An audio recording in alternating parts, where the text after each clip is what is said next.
and welcome to the COVID community conversation for February 18th, 2020, or 2021, I'm sorry, I'm a year behind. My name is Brian Wheeler, I'm from Mono County Public Health, and I'll be your host tonight. And again, we're joined by officials from the county and the town of Mammoth Lakes. And as always, we're gonna kick things off with Stu's slideshow. So go ahead, Stu, take it away. Thank you, Brian. Thank you for members of our panelists joining this evening, and certainly our county residents and visitors, and for those watching all over the world. I think this is actually a global presentation. Anyway, welcome to our community conversation for February 18th. We'll just kind of kick things off here again. Like to thank and welcome our Spanish speakers for joining us this evening. Again, if you'd like to listen to this conversation in Spanish, follow those steps on the slide, and then click on the English and Spanish interpretation icon available on the page. Again, you can also watch the meeting live right now on the Mono County Health Department Facebook event page. Mountain View Fire Resources, this information is available through the portal. You can see right there, Mountain View Fire.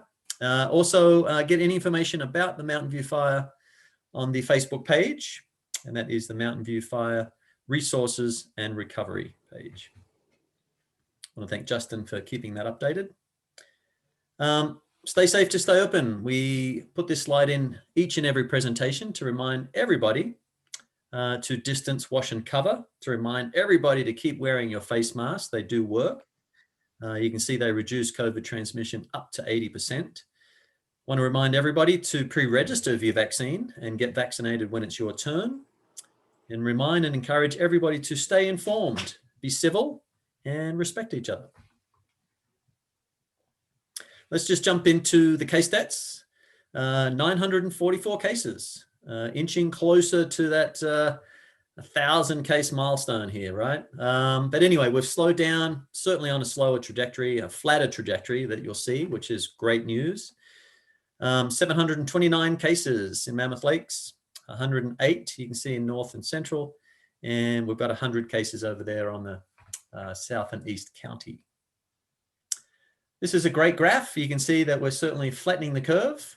Looking at the latest 30-day numbers, 944 cases, as we've talked about, a slow and certainly declining 30-day increase, which is great news. So it's only 84 cases over 30 days, or 10%. I was kind of putting this slideshow together as I do, and these numbers are certainly coming down. I remember looking at these in the 200s and in the 50 to 60% increases. So again, definitely going in the right direction. So thank you everyone for distance washing and covering. Oops, jumped ahead. Again, thanks to Public Health for putting this together. This is our latest 7-day positivity rate. This is done by week. You can see here it's a 7-day lag, right? So the latest numbers here is as of February 13th. It's about 5 days ago. 5.79%. You can see it's declining. Sorry, that's my dog, Holly. Declining from 6.52, 6.63, from the high of 18.3% in January. So Public Health have provided, I think this is a great little graph here. This really mirrors the Blueprint for a Safer Economy metrics. And this is their case rate per 100,000. So you can see here on January 3rd, when we're at the 18.36%, our case rate was 114.6. Right now, with a 5.79 positivity rate, our case rate is just over 14. So definitely moving in the right direction. So what does this mean? It means that we're still formally in the purple tier. You can see here, we've just provided some metrics over the last 3 weeks. Again, you can see our latest one was 14.3 and our lower positivity rate. But these are the metrics that the state uses to evaluate and to assign us a tier of the Blueprint for a Safer Economy. So to move forward up into the less restrictive or red tier, we must meet that criteria for a 2-week period, a 2 consecutive week period. You can see as the metrics show, we are meeting the testing positivity rate of less than 8% for the 2 weeks. However, we have not met the case rate of less than 4 to 7 cases per 100,000. We're getting closer. 14.3 is definitely getting closer than 20.5, so definitely moving in the right direction. Again, if you would like to find the status of any business activity or sector in any county across the state, this is your website, covid19.ca.gov. Just type in Mono there, click on the activity, and away you go. Let's just jump into the COVID-19 vaccine dashboard. We update these metrics every Monday, Wednesday, and Friday, thanks to the world-class A team of Mono IT. You can see we've received 8,365 doses of that's Pfizer and Moderna. Right? And we've dosed, or we've stuck 4,583 needles in our county residents' arms, and 2,401 have received their second dose. Again, all this information and more can be found on the Vaccinate Mono website. Just want to remind everybody that if you are scheduled to receive your vaccine, you must bring proof of eligibility. That eligibility must have your name on it. Examples include, you can see here on the 4th bullet, that's anything from a driver's license, your business card, work ID, library card, letter from your employer or school. You can see the list, the electrical bill, pay stub, passport for those lucky enough that want to travel. You can see money transfer receipt. Please note that the document does not need to be a government issued ID. Any document that verifies you as a Mono County full-time resident is all we need, and second homeowners are not eligible to receive the vaccine in Mono County. So I'm going to pause here a little bit. I'm going to ask Brian, our Public Health Director, to kind of just address a little bit of the concerns that we're seeing and just talk about how we're doing on vaccine and what the community and the county could look forward to in the future. Brian. Thanks, Stu. Overall, we're doing pretty well as far as vaccinating our population here in Mono County. As you sort of mentioned, Stu, we have had some challenges with screening and, confirming that people are actually citizens of Mono County and are therefore eligible for the vaccine. So, we have put stricter measures in place as far as verifying one's eligibility, both before and after, or before you entered the clinic. So we are checking like a day or so before to see if there's anyone on the list that does not appear to qualify. And then of course we'd reach out and then we're also screening at the door. At times due to unforeseen circumstances, we will have extra doses. However, we are now working off of a list of who would be most qualified, who are within the tier. We also are looking at the next day's clinic, if that would work to draw people from to use those doses. But I will say, on occasion, we'll have 1 or 2 doses left, and we're scrambling to find anybody. And I at one clinic, ran down some person walking across the parking lot to try to get them to come in. So, we don't want to waste any doses, obviously, but we do want to stay within the tier as best as possible. And that is our goal. We want to get those who are most at risk vaccinated first, and we'll move on from there. I want to talk a little bit about expectations moving forward for our clinics. Many people are probably aware that there is currently a couple things affecting vaccines getting to public health departments and other facilities. One being the extreme weather happening in the center of the country in the southeast. So vaccines have actually been delayed or suspended as far as delivery for right now. So they're running slow. That could last another week or so. We just don't know. No immediate impact on Mono County as far as that goes. But what will impact us is that there is now shortage of vaccine, basically, as we're waiting for more vaccine to come online and to be produced over the next several months. But what does that mean for Mono County's clinics? We've been running some very large clinics, and we will continue to run clinics, but we are going to have to downsize the amount of people being vaccinated. So, where we were doing 500, 600, 700, we'll probably only be doing 200. This is an unfortunate situation, and hopefully it's only temporary. But that is where we are at the moment, unfortunately. I hope to get it ramped back up as quickly as possible. Great. Thank you, Brian. You're welcome, Stu. Definitely said it better than I could. So where are we now? As Brian mentioned, we are in phase 1B, and that is tier 1. You can see that's individuals 65 years and older. And in these sectors, so agriculture, food, restaurant workers, and so forth, education and childcare, and that is licensed childcare providers and emergency services.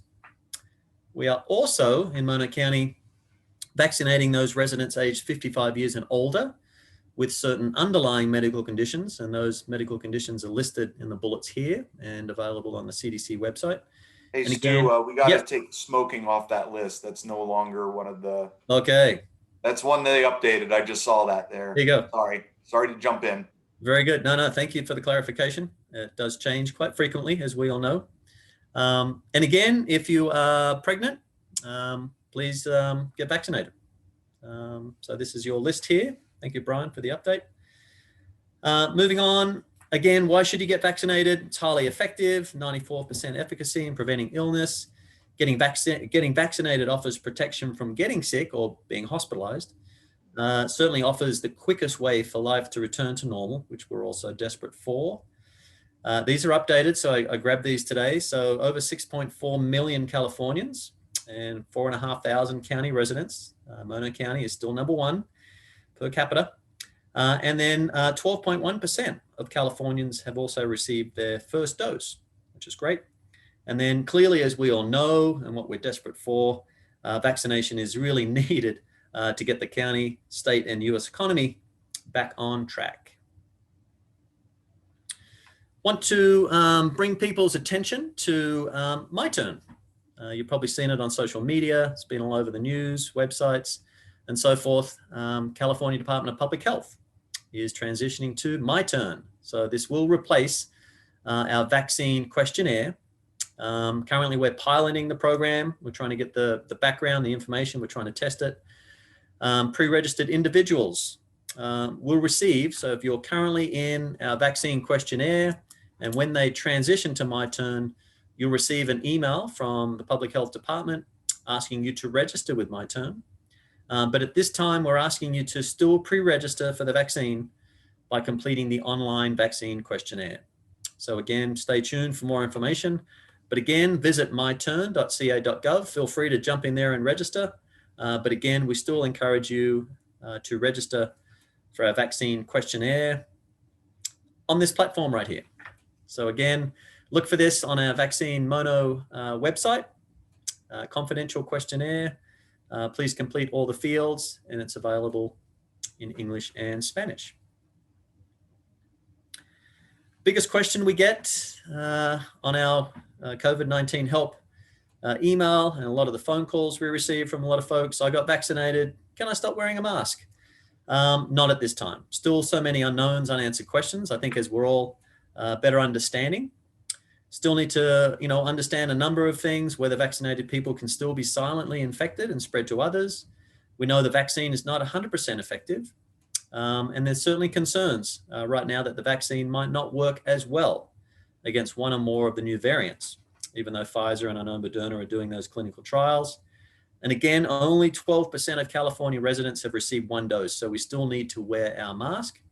And please keep in mind that there is a good chance that you would make others uncomfortable if you were not wearing a mask.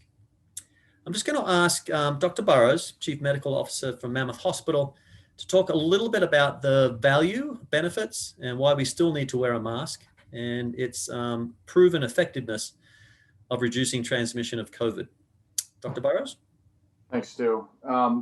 Actually, Dr. Boo shared an article with all the members of our EOC committee, and I've shared it with some other people, and it really it confirms what we believe to be the case and reinforces the idea of why we still have to be so careful. So there was an event that took place in not too long ago, where all of the people agreed, and I think reasonably so, that so long as they had all tested negative and they weren't going to go anywhere, and they were just going to be in what they considered to be their own bubble, that they were going to be safe to relax some of their precautions about not wearing a mask, not distancing, and trying to have a little bit more of a normal event. Well, the reality is that despite all of those precautions and multiple negative tests, a number of those people, out of 80 of them, 24 of them actually wound up contracting the virus and testing positive. As a side note of that, there were a number of people working the event for the audiovisual component of it, and they were all masked, and not one of them actually tested positive. And this is in agreement with an experience that's been seen in Southeast Asia, where healthcare workers, and this is a while ago, but healthcare workers, by wearing masks, even if they were doing very high risk procedures on people known to be sick with high viral loads, if they were masked, they did not contract the virus. This is going to be really critical going forward to keep the momentum going as far as keeping cases down, preventing spread, allowing counties to continue to be open, and hopefully progress and get a little bit back more towards what we consider normal life. And I guess I would also emphasize that normal is not the same as it was a year ago before this all started. Normal is still going to involve being concerned about COVID-19 and contracting this and transmitting it. And quite honestly, if we let our guard down, having this spin out of control again. And we can't afford to do that for so many reasons, not the least of which is the health concerns that we have for our community, our state, the country, the whole world, but also just the very real aspect of getting back to some sort of a normal life. We can't keep clamped down forever. We all know that. There are so many implications related to your well-being, your mental health, your livelihood, the success of your business, the mental health of our children and the ability to go back to school, and the list goes on. And we have to learn how to adapt and work with this. And vaccinating is absolutely a critical part of this, but masking despite vaccinating is also a big part of this. We still have to mask, we still have to distance, we still have to be extremely careful about what we're doing and what we're exposing ourselves to so we can move forward. Moving forward, this is not going to be a light switch phenomenon where tomorrow the pandemic is over and go back to everything as normal. This is our normal, and we need to continue to adapt and improvise and make it work for us so we can get back to as normal an existence as we possibly can. Well said. I think we've been pretty consistent with this message for probably 50 weeks or more. Thank you, Dr. Burrows. Should you double mask? This is guidance that has been provided by the CDC to talk about the improvement of mask performance and provide better protection from COVID-19. So you can kind of look at the graphics, you can read a lot of the narrative and the recommendations. But really, whether you double mask or not, your mask must fit snugly to your face. If it's a cloth mask, it must have at least 2 layers of fabric to filter out the smaller particles. And if your mask does not fit snugly or your mask does not filter well enough, then they recommend you consider wearing 2 masks. So again, we've posted this information on the COVID-19 portal. It's on the Vaccinate and the Vaccinate Mono website. So please encourage you to be even more protective when you're in and around people from outside your household unit, and consider wearing 2 masks if you believe that they don't fit properly or you're just looking for extra protection. Quarantine guidance has been updated for those fully vaccinated. February 10th, CDC updated these quarantine guidance. You can see below. Essentially, if you're vaccinated and you've been exposed to someone or has been suspected of someone with COVID-19, you are not required to quarantine if you meet all of the following criteria. So you have to meet all 3 of these. So if you've been fully vaccinated for greater than 2 weeks following the receipt of your second dose in a 2-dose series, or greater than 2 weeks following the receipt of a 1 dose of a single dose vaccine, which is not yet available. You also must be within 3 months following the receipt of the last dose in the series and have remained asymptomatic since the current COVID-19 exposure. If you do not meet all 3 of these criteria, you should continue to follow the established CDPH quarantine guidance after exposure to someone with suspected or confirmed COVID-19. And again, they just encourage you to watch for symptoms of COVID-19 for at least 14 days following an exposure. So again, all this information and more is available on the COVID-19 portal and the CDC website. Talking about testing, here we go. Pre-registration, scan the QR code, pre-register in advance for public health testing every Monday and Thursday over there at the Mammoth Lakes Foundation from 11 a.m. to 2 p.m. So that's a new time. So you want to make sure you're there between 11 a.m. and 2 p.m. The Mammoth Lakes Foundation, that's still a drive-through. Verily testing every Tuesday and Friday at Sierra Star Golf Course and in the North County. With Verily testing, you are required to pre-register on Project Baseline.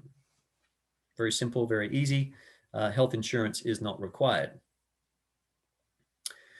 We received this update from Jennifer today from the Mammoth Unified School District. Our superintendent was not able to join us this evening, but just want to provide a lot of this information. I'm not going to read each and every one of these bullets here. You can kind of do that at your leisure. But again, really just wanted to reiterate that Mammoth Elementary will open on March 1st for TK through grade 2, and then March 8th will open for grades 3 through 5. She wanted to remind everyone that there's significant differences. Still need to wear a mask at all time, and that no visitors, volunteers, or parents allowed into the school buildings at this time. A little information here on classes split into cohorts using kind of a blended learning model. The elementary school program will be hybrid or partial day program with both AM and PM sessions Monday through Thursday, and then distance learning for all on Fridays. And you can kind of certainly read a lot more of that information there available from the school district.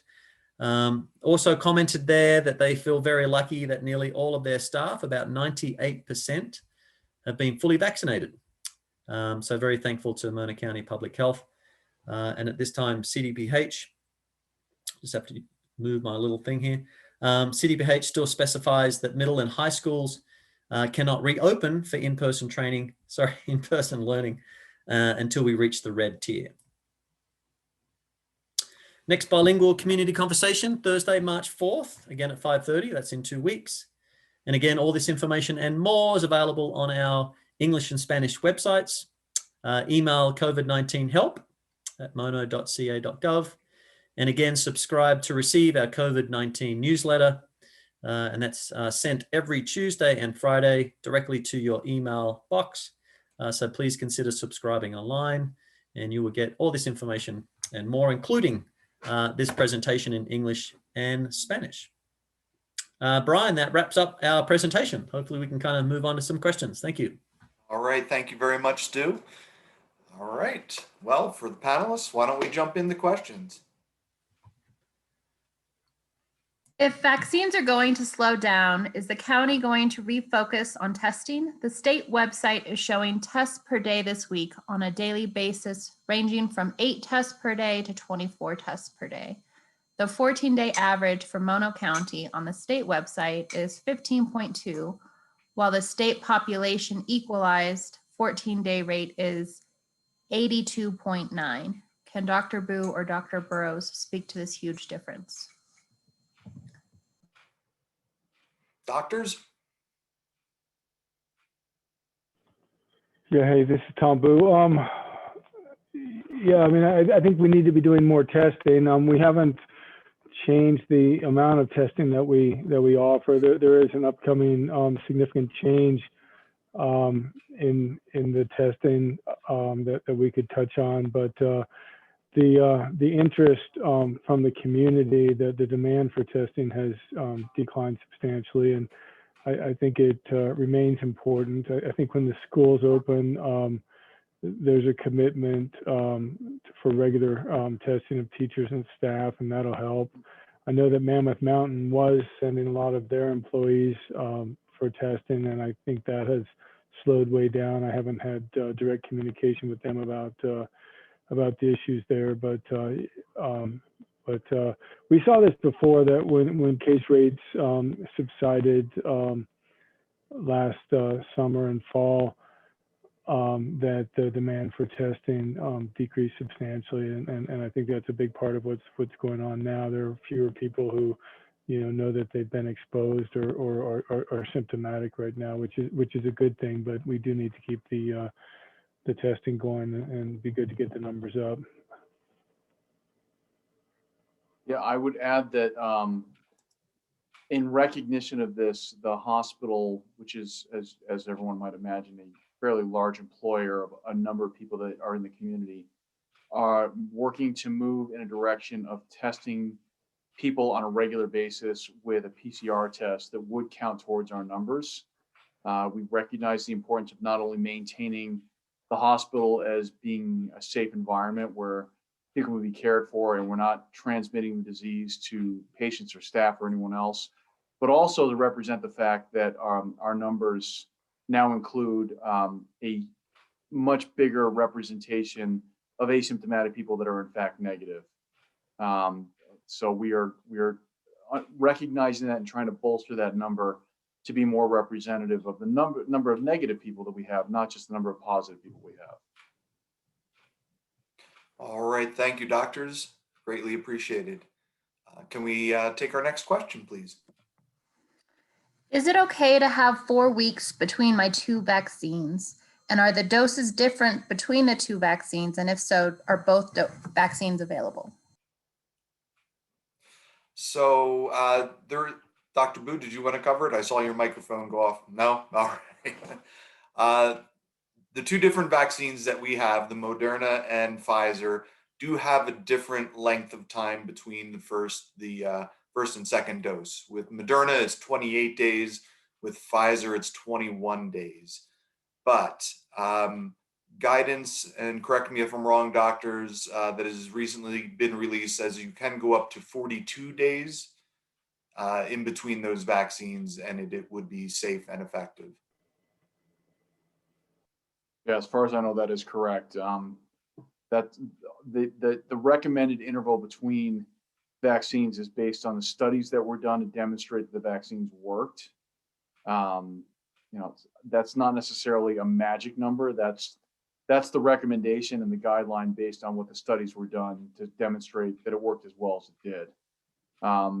The reality is it's probably not going to make a huge difference if there's a delay. That being said, we want to try to be as close to the recommended interval as we can possibly be.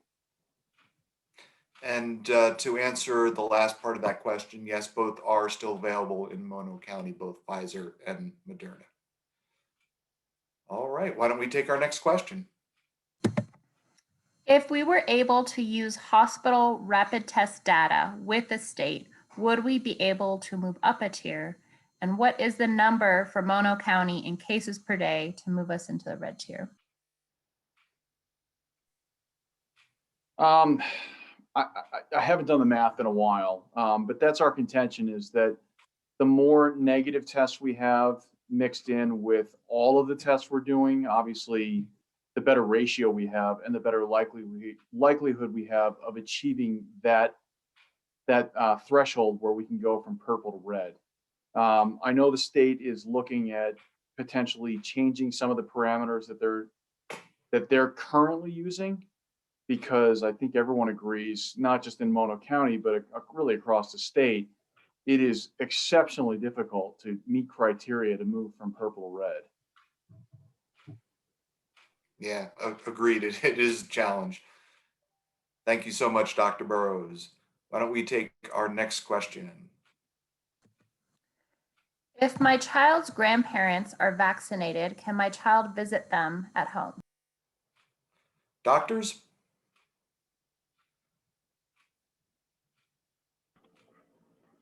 Yeah, good question.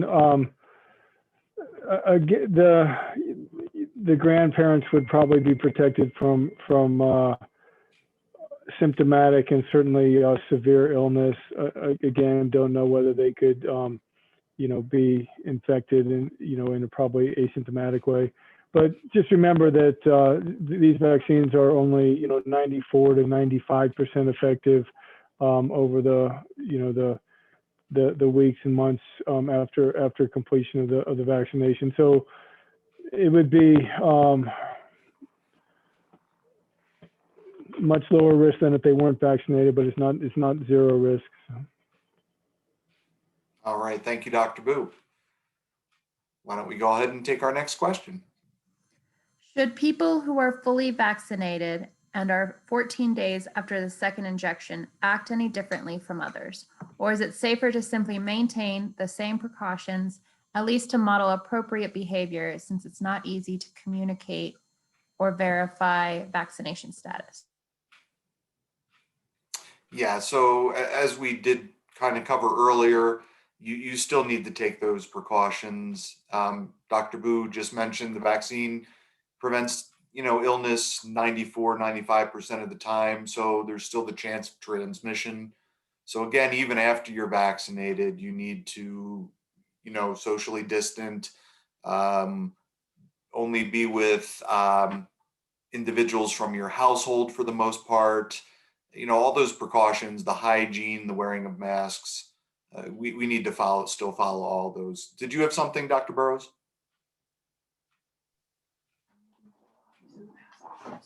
I'm sorry, Brian. What was that last thing you said?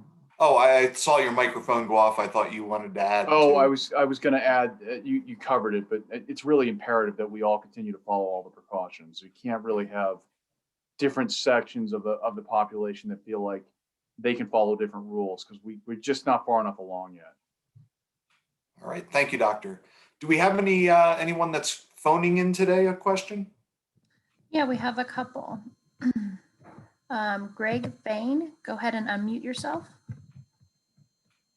Evening, Greg.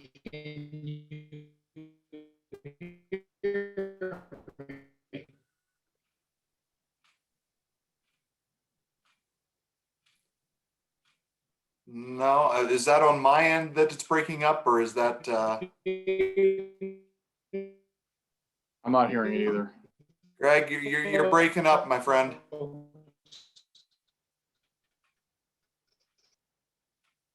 All right, let's go to our next caller. Okay, our next caller is Greg. Go ahead and unmute yourself, Greg. Yeah, can you hear me? Yeah, we hear you, Greg. Okay, I really am asking for a friend because we are fully vaccinated. But according to your protocol, if a person lives in Mono County 70% of the time and lives in another county 30% of the time, they can't get vaccinated anywhere. No, that wouldn't be true. They would be able to be vaccinated in the county that they actually live in, what their light driver's license says, where they vote. That would be where they're actually counted as far as, how vaccine is distributed. Well, then it's not necessarily where you live most of the time, or you're a full-time resident then. It is your county of main residence, wherever that might be. But if someone lives in Mono County 70% of the time, I would consider that your main residence, but according to your protocol, they're not eligible for a vaccine in Mono County. I see Ingrid has her hand up. Go ahead, Ingrid. If you live in Mono County 70% of the time, you should be registered to vote in Mono County, and your driver's license should show that you live in Mono County. That's where you would pay your taxes from. That is your primary residence. If you choose to be registered somewhere else, then that is your county of residence. But if you live here most of the time, then that's what your official document should reflect. Okay, that's fine, because the policy for Mono County says second homeowners are not eligible, and you could be a second homeowner and live and pay your taxes and vote in Mono County. If you're here most of the time, then your second home is your other home. Right. Okay. All right. Thank Thank you. you, Greg. Do we have any more callers? We don't, but Greg Vane typed in a question. Great. Is there value for us to continue monthly testing with Project Baseline after our second injection if we continue to mask, distance, etc., and avoid risky behavior? Go ahead, Dr. Burrows. Absolutely, yes. Negative numbers make our numbers better. If we can continue to prove that our numbers are not going up, that they're going down, that we're maintaining a number of people in the population that continue to prove that they're negative and not infected with this virus, that's only going to further our chances of continuing to progress through the tier system and have more things open. So yes, please continue to test if you're asymptomatic. Proving that you're negative is every bit as important as demonstrating that you're positive. Negative means that the transmission rate is not exceedingly high in this county. And obviously testing positive means that you can now be identified as someone that should be removed from the population, should be isolated or quarantined, and make sure you don't transmit it to other people. So yeah, by all means, keep testing. Thank you, Dr. Burrows. Do we have any more questions? Not at this time. And no phone calls? That is correct. Does anyone on the panel care to add anything to tonight's conversation?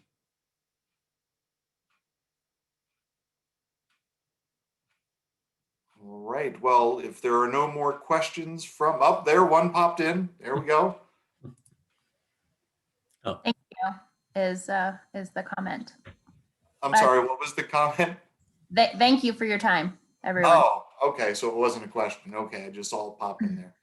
If there are no more questions, then we can certainly adjourn our meeting, our community conversation early tonight. So it appears that that is the case. So, until we meet again in a couple weeks, take care of yourselves and each other. Good night, Mono County. Thanks, everyone. Not everybody.